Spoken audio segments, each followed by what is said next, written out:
mask CPAP here. Don't go to the bottom to get to CPAP. And I'll tell you that will save a neuron because it saves you 2 steps. But you can always rest assured when I access mass CPAP, leak compensation is turned on. Because if I'm in mass CPAP, look at that mode. I'm in CPAP, LC is clearly indicated, which stands for leak compensation. Leak compensation is built into our vents to automatically leak compensate for up to 30 liters per minute. So if you get an improper mask seal, which is common at the bridge of the nose or along the jawline or facial hair, we will always leak compensate you up to 30 liters per minute. So leak compensation needs to be turned on for mask mode. Now, to do this incorrectly, I'll just do it really quick, is if I turn this on and go to, it starts up in assist control. That's what the vent does. Volume mode. If I go down here, so let's go ahead and start it up. I got a patient on here. So vent's now venting in assist control. If I go to mode here and change it to CPAP, look at my leak compensation. It's got that Ghostbusters bar on there crossing it out, meaning that leak compensation is turned off. I need to highlight that and turn it to on and confirm it. That's 2 extra steps, okay? And it's confusing because when you're treating a patient, you want the most straightforward way of accessing CPAP. I'm going to tell you to access it from the startup menu because that way you don't have to worry about leak compensation. It's always turned on. I call my supervisor up, say I did it right. I did it from the startup menu. I have leak compensation on. It should be working fine with the patient, okay? So there are 2 ways to do this. If I were to do mass CPAP in a training class, we used to do it with masks, but since COVID, we don't do that anymore. But if I go to mass CPAP on my menu, select it, it says patient disconnect. So I give it a patient, and then the vent still does nothing for about 15 seconds. And some of the calls I get are, Richard, I went to mass CPAP in the start menu, like you said, and I put it on, and then it did nothing. You know, why isn't it doing CPAP? It should just be doing it. In this case, we get apnea as the alarm. The vent will automatically go into apnea backup if the patient ever fails to draw a breath during mask mode. And you know that when you're riding in the back of the truck, you are looking at a lot of things besides chest rise. If you had one person watching chest rise the whole time, that would be ideal, but the vent can do that for you. If the patient does not draw a breath during any mask mode, it will go into apnea backup and it will deliver minimal assist control breaths. Because maybe you had that patient in respiratory distress, doing well, and let's say they fell off the cliff into respiratory failure. At that point, the vent will switch into apnea backup mode, which will deliver then minimal assist control breaths while we try to figure out, maybe this patient needs to be in assist control now. Maybe they're not doing well on CPAP, okay? So CPAP's not like the cure-all, be-all for all patients, but it is a very popular choice, okay? So if I'm in CPAP mode, I'm in apnea backup, I can choose to give manual breaths. If I give a manual breath every 6 seconds, I can get us back to CPAP, or I can take my lung, as you guys are doing in the back, and expand my lung, and then get it back to the green light, okay? I can't do both at the same time, sir. But you can do the lung, do about 12, 14 breaths a minute. So we're simulating, right, for teaching purposes, we're just basically telling the vent that's what we're doing. Okay, I tend to hyperventilate myself because I get excited in what I do. But, okay, so let's do that just to simulate a patient. So you're working in 2s, and that's good. Now, take a look at in CPAP mode. So the two things I'm going to change is FiO2, but I'm only at 21% because I don't have oxygen. But normally I'd be at 100% FiO2, and then I would keep it there. Or let's say I want to add a little bit of PEEP. So I want to highlight PEEP, turn PEEP up. So those are my ways to get the patient to get more oxygen in. Give them more oxygen, so I'm at 100%. Add a little bit of PEEP within safe limits. So I get a PEEP leak, so I need to check, make sure everything's good. So all this manipulation, if you get a PEEP leak, just make sure everything else is tight on your patient. But look what else you get in your pressure box. You also get PS for pressure support. So now I can throw in a little bit of pressure support too. Say I do a pressure support of 2. So keep in mind, look at that PS for pressure support. I could throw in a little bit of pressure support also. So I don't know if you've done that before when you did CPAP. So when you are managing, or when the RT is managing their patient in the hospital, if you happen to catch the RT, say, hey, what are you guys doing for pressure support on this patient? I can do that too. I guarantee you the first thing the RT is going to tell you is, hey, you just got a little transport vent. You can do that? And you say, yeah, we can. We can do pressure support. So now we can match up PEEP, and then we can add in some pressure support too. But let's talk about that. What does PEEP do? I mean, I know you all know what PEEP stands for. Keeps the alveoli open. Right, so it keeps the air spaces open, right? But you only have a certain, like, let's say, top, I would say pressure you can ever go. You can't go PEEP up and up and up. At some point, you're worried about damaging the patient's lungs. You don't want to pop a patient's lung, but you can add a little bit of pressure support also to augment that. So if you're not getting a good sat on the patient, and you're giving them 100% FiO2, I'm doing PEEP within safe limits as far as I ever want to go, adding a little bit of pressure support too. Because once those lungs expand to the chest wall, that's very uncomfortable for the patient too. You want to be able to throw in a little bit of pressure support to blow those spaces open and keep them open longer for the patient in order to get more oxygenation. So now you can do this. I would say what's happening is when you go to pick up a patient and you're saying, hey, he's doing well on CPAP at the hospital. I'll switch you to my machine, and then things go sideways quick. And sure it will. Unless you are doing the exact same thing, which you can with your patient. If you're doing the same PEEP and you're doing the same oxygenation, now you're doing the same pressure support, your patient should be doing well. They should be doing well on CPAP, okay? Now, let's crank this up one more level. We're trying to match a ventilator that only knows to do one way unless you make changes. If you make changes, you can custom set that patient or this vent to that patient. Remember, the patient's got a neuro mode here that's telling him when to breathe. The patient has a different comfort level of what they're doing on the hospital machine, on when they're breathing.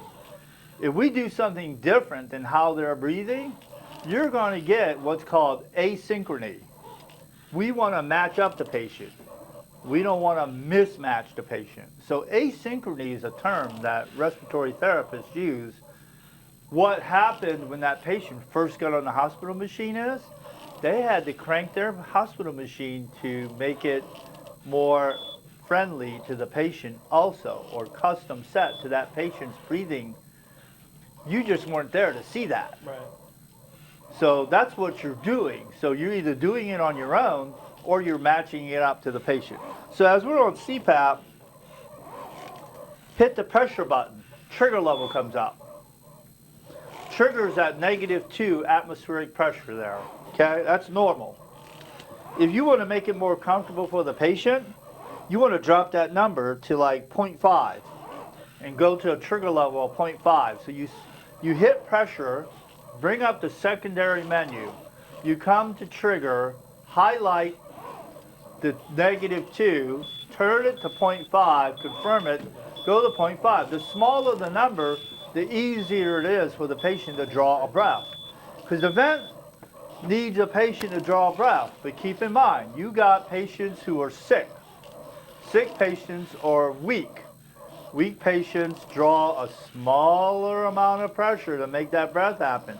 So I use the term like maybe a whisper of a breath. Like once they do that at -0.5, the vent will detect that and then the rest of the breath will come in. That can make it easier for your patient to draw a breath. So if you're seeing SATs unacceptable for you as using your vent, and you've got the same pressure and pressure support and oxygenation that the hospital vent does, maybe their trigger needs to be dropped to 0.5. Why not? Drop it down to 0.5, okay? Drop it down to 0.5.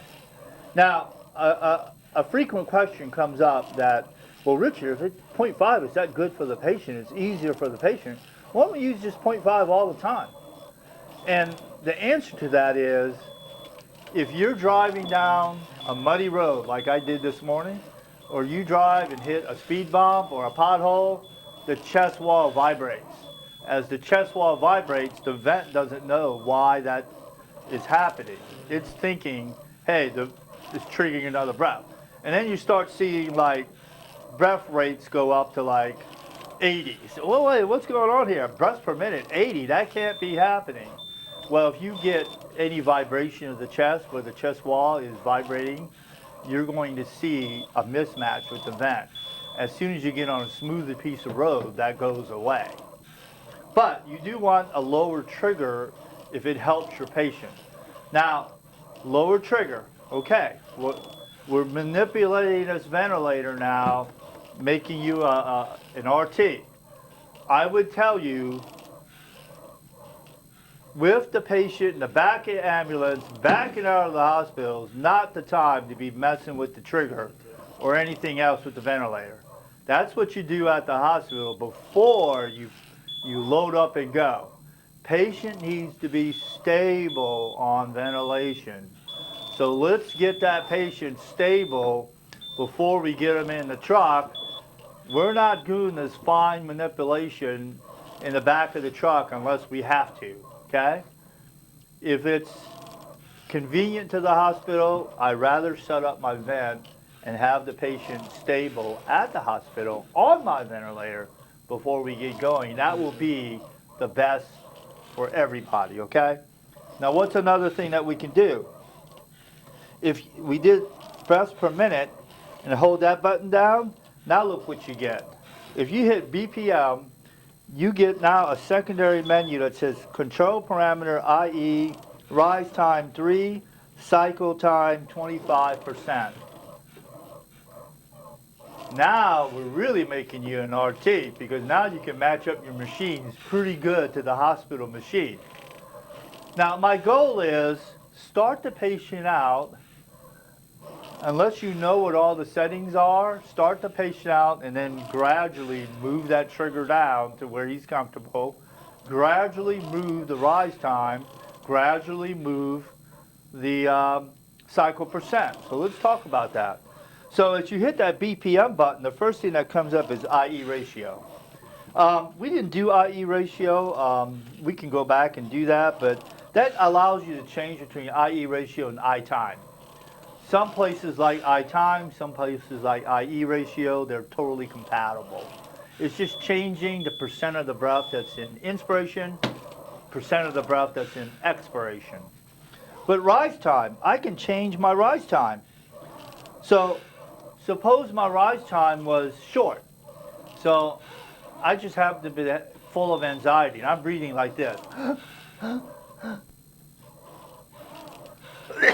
If you ever seen that, and you put a patient on this 14 breaths per minute or 12 breaths per minute, that's not matching up real good to that patient.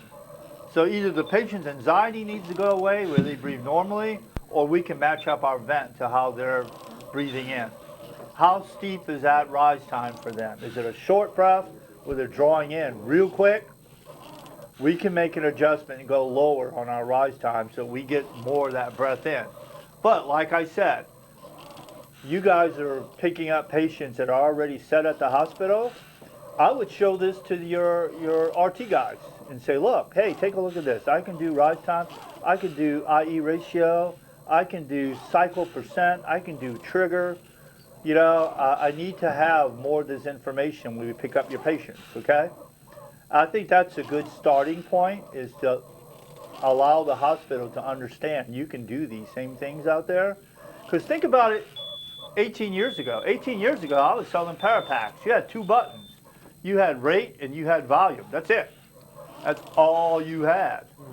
A lot of that mindset in the hospital is, well, EMS, you got this little box, man, and that's all you can do. So I'm not really worried about telling you about all this other stuff because you don't have that capability. Now you do have that capability, and you can access this. So if I go to the breaths per minute and hold it down, I go to cycle off percent time, is that 25%? I select that, 25%. Let's raise that to 40 or 50. I'm going to put mine at 40 and confirm it. Cycle percent to 40. Okay, what does this all mean? Cycling the patient. So what that means is you're getting your breath. So we're in CPAP. You're going peak pressure, 25% decline, and then boom, exhalation valve opens. So the patient needs to draw that breath, maintain a sat in that time that the patient goes to peak pressure, 25% down, and the exhalation valve opens. If your patient is desatting, adjust the trigger. Go to negative 0.5. Make it easier for him to draw a breath. Save some energy for him. But also, increase that cycle percent time to 40, 50%. You can go all the way to 70% if you wanted to. But try 40%, okay? If you go up, if you had to do this yourself and you don't have the RT's machine to tell what their cycle percent is, go up.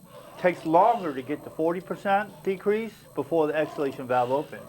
That time from 25% to 40% decline allows the SATs to creep back up, okay? Those are the things you can control to get your SATs to a good place for that patient, because the patient is not breathing just like the ventilator. Sometimes you might get lucky and you pick up a patient and they're breathing just like the ventilator on its standard settings. But if they're not breathing by standard settings, I mean, how many things are standard with a patient? You want to have that ability to manipulate the controls, to make it easier for them to breathe. So drop the trigger, increase the cycle percent time, and I think that will solve the majority of your CPAP bilevel issues. Okay, as far as like, hey, I'm using your vent, Richard, but it's not compatible to the patient. What can I do? That will solve the majority of your problems. Have that conversation with the RT if they're available. I know in the city, in Dallas, you try to see an RT, impossible. Yeah. You'll never see the RT. They're in such demand, they're all over the hospital. You're just not going to see them. But if there's any way you can get that off their chart, off their machine, on the RT notes, on what they've got put in there, you can match it up. But if you got to do it yourself, and the patient's not satting well on a mask mode, those are your 2 things to do. Trigger down, cycle percent up. Okay, and do it gradually. See how the patient improves, because as you're doing this here, you're seeing their SATs, but once again, you're using your end tidal too. This should be matching up really nicely for the patient. Now, we're in CPAP mode. We got lead compensation turned on. Let's go to bilevel. We turn it to BL. We have to call it BL because Respironics trademarked the name bilevel. So the rest of the world has to call it, they call it BiPAP, I'm sorry. They trademarked that, so the rest of the world has to call it bilevel. So now you got EPAP and you got IPAP. What is EPAP? Expiratory pressure and expiratory pressure. Right, so it's the same as your PEEP, right? It's the exact same as your PEEP. What is your IPAP? Peak inspiratory pressure. So it's your... Like your it's your EPAP or PEEP plus pressure support. Right. So I got 11/7 here. I got 11/7, so that means my pressure support should be 4. So if I were to select it here and go back to CPAP and put it back to CPAP, my PEEP is 7 still, and my pressure support is indeed 4. Okay? I'm just going to turn off for a second here because these guys might have to exit out. I want to, before you guys hit the road, any questions about, that was very important what we just did for CPAP? High level? Not right now. Okay, all right, I understand, you got something to do. How's everyone going? What am I missing? Oh, you just leave it, just leave it. Oh, that's true, sorry about that. Whose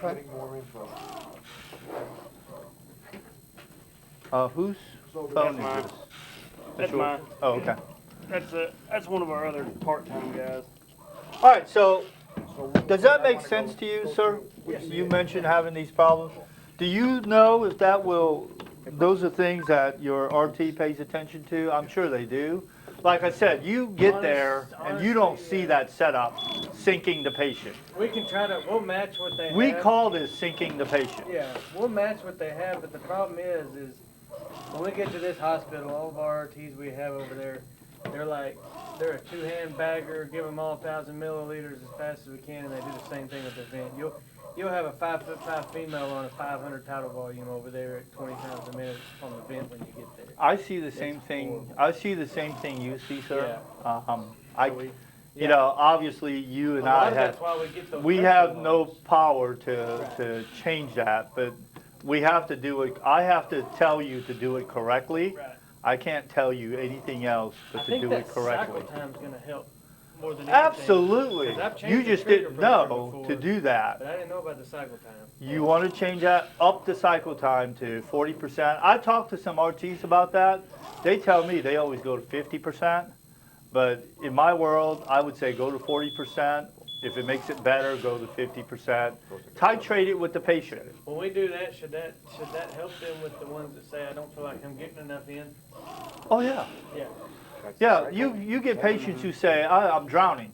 I can't breathe. Okay, this is the exact same bi-level in CPAP as the hospital CPAP bi-level. Right. There's nothing different. You know, I've had people say, hey, you don't have hospital CPAP. This is CPAP is CPAP. Right. You know, for my dog, it's sticking his head out the window. It's the same thing. We're blowing pressure, we're blowing oxygen in. Now, on bi-level, it should make it very comfortable That's for where the I see patient. it, 'cause we use It should be CPAP very all comfortable for around the that. patient. Yeah. The patient, it should minimize the work of breathing for the patient and also deliver their SATs very nicely and correspond to their end tidal. Yeah, because if they've got them set on a cycle percent of 50% at the hospital on BiPAP or bi-level, and we put them on our vent, which starts At 25%. they're going to see that. It's going to start at They're going to 25%, feel sir. it. Would they not? But is that going to make them feel like there's something? Sure. Okay. Yeah. Because That's think enough about your difference. breath. I'm breathing, going out, and before I can make it out, you're delivering the next breath, so it's going against what I'm trying to do. Right. I'm trying to exhale, and you're trying to inhale me. So we want to match that up to their cycle, Yeah. okay, is what we want to do. And that's all part of syncing the patient to the ventilator. It's not a one-size-fits-all. I think that was probably what you were trying to do before, and it probably gave you a lot of anxiety because, hey, I'm doing my best. I've got you on bi-level. I'm doing everything I know. Now you know a little bit more where I can adjust that down. I would tell you the majority of your cases, if you have to match a hospital machine, it should go smoothly. Yeah. If you don't have a patient on that and you're picking up a patient you're trying to put on bi-level and you don't know the first thing except maybe a limited history, you're going to have to adjust it until the patient's comfortable with it. Okay? But, like I said, the time to do this is in the hospital to stabilize the patient. Don't get in the back of the truck and have an unstable vented patient. Mm-hmm. You want a stable vented patient, and then you have a really great ride the rest of the way with that patient. Because this should be a tool that makes your whole life easier. I'm not trying to introduce you to something that's harder for you to use. Right. This should be easier for you to use. Now you can ask about a few other things that the hospital vent. Sure, their vents cost more, they're bigger. They do a little bit more, but the basic principle of what they're doing to deliver CPAP and bilevel is the same thing that's going on here. These are also sold into the hospital. Well, timing's good. You got a second call already? Oh, you guys are not on tonight. No, I'm not. No. I'm here to figure all this out. No. Push buttons, play with it. Get a mask on bilevel. Put it on yourself. Change it from 25 to 50%. See what that feels like for you. Now, I'm serious. Grab a mask, a non-vented mask, put it on yourself, put it on bilevel. Let me run downstairs.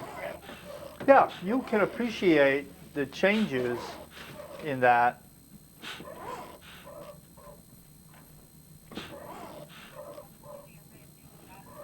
Keith, did we accomplish most of what you wanted to do? Does that make it easier for you to understand too, knowing that we can access some more things besides just the standard controls?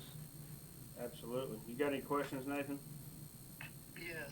How does the vent react when the blower motor demand is exceeded by BiPAP or CPAP or even on the vent? What levels are you trying to get to on the vent?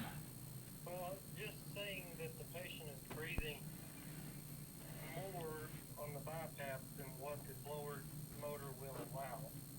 I know some vents will shut off after that happens. Well, how does this vent react? It's not going to shut off. Hold on, I don't know let me look on the spec sheet real quick, see if I can tell you that. Because I know the vent we normally use at where I work, it will shut off after the second blower demand and quit ventilating. No, we're not going to quit ventilating. The worst case scenario would be it would still go into apnea backup. Okay. I don't know what that number is. It's not on our spec sheet. But the maximum, we got a pretty high pressure on here. The maximum PIP is 80. The maximum PEEP is 30 on here. They're not going to be breathing any harder than that. That's pretty extreme. I mean volume-wise, if we're breathing, say, VTE is 950 at 40 times per minute, volume-wise. We can go up to 2,000. Okay, so it will exceed that. Yeah, we can go up to 2,000. I would just to preface that, I would always say, I can't think of any time you would be going that high unless it was a momentarily, like I said, aberration like you're talking about, where it pops up on the patient just for a split second. Okay, I just want to make sure But that's certainly not a normal mode that I would ever consider for a patient. No, it doesn't happen a lot. Yeah, I'll leave some of these spec sheets here.